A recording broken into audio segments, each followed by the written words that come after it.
j'écris à la main, puis ensuite je tape sur l'ordinateur et je vais resaloper mon tapuscrit longtemps, plusieurs fois, pour envoyer à un moment donné, évidemment, à un éditeur une histoire nickel chrome dont je crois qu'elle est la plus belle du monde. J'écris 2-3 heures à la suite et je bascule sans problème d'un album pour des petits à un roman. Voilà, j'écris plusieurs choses en même temps. On laisse reposer son texte. On fait des crayonnés, donc on crayonne tout l'album d'abord, donc c'est une étape d'ébauche. Et à la fin de cette étape d'ébauche, il y a un retour vers l'éditeur pour une étape de correction. Et à ce moment-là, on peut changer des choses au niveau de la lisibilité, de la compréhension du texte, si ça ne marche pas, rapport texte-image, quoi.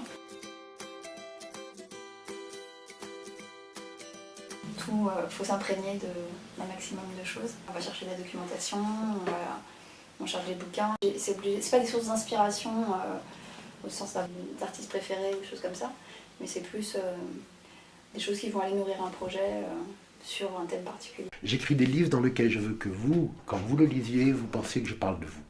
Et donc je regarde le monde dans lequel vous vivez. La curiosité d'un auteur est probablement la chose la plus importante. Vous ne leur parlez pas exactement de la même façon quand ils ont 6 ans ou quand ils ont 15 ans. Écrire une vraie histoire pour des tout-petits est plus difficile que d'écrire un long roman pour des adolescents. Sa contrainte graphique, c'est vrai que plus on descend en tranche d'âge, plus on nous demande souvent d'être un peu plus synthétique. On adapte son dessin au sujet et à la tranche d'âge. Ouais. C'est l'éditeur qui me contacte. Mais j'ai toujours travaillé en commande. Ça m'arrive quasiment tout le temps de rencontrer les auteurs avec qui je travaille. Je ne travaille jamais à la commande. C'est moi qui décide de ce que je leur envoie. J'ai plusieurs éditeurs différents. J'envoie mon texte à un éditeur. Il va me proposer l'illustrateur. Et après, je lui fiche une paix royale. Je ne veux pas que l'illustrateur il me dise « ta phrase elle est mal écrite ». Je ne dirai pas à l'illustrateur « tiens, va le dessiner là ».